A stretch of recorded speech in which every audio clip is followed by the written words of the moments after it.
All right, so now you're looking at this medical history, and the patient has indicated that they have COPD.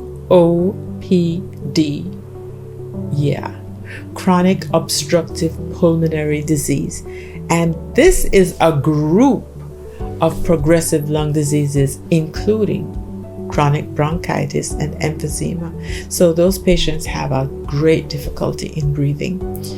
And many times we see persistent respiratory symptoms, and their airflow, their ability to get oxygen is limited due to the inflammation and damage to the lungs over time. And this is typically caused by long-term exposure to irritants like cigarette smoke or air pollution.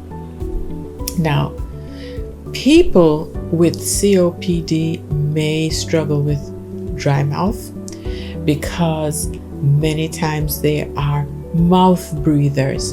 And of course, we know that anybody who is a mouth breather, the mouth is going to dry out and the saliva production is decreased, and they're more susceptible to cavities and gum disease and oral infections, right? We will also see a possibility of an increased amount of oral candida, or what we call thrush, in the mouths of these patients, many times because they're taking corticosteroids or inhaled medications that can really predispose these patients to oral candida, or what we call thrush, which is really a fungal infection in the mouth. They would also be prone to periodontal or gum disease, because we know that once there's a decrease in the salivary flow and once there's a systemic infection, that we are definitely going to have an increased risk of gum disease.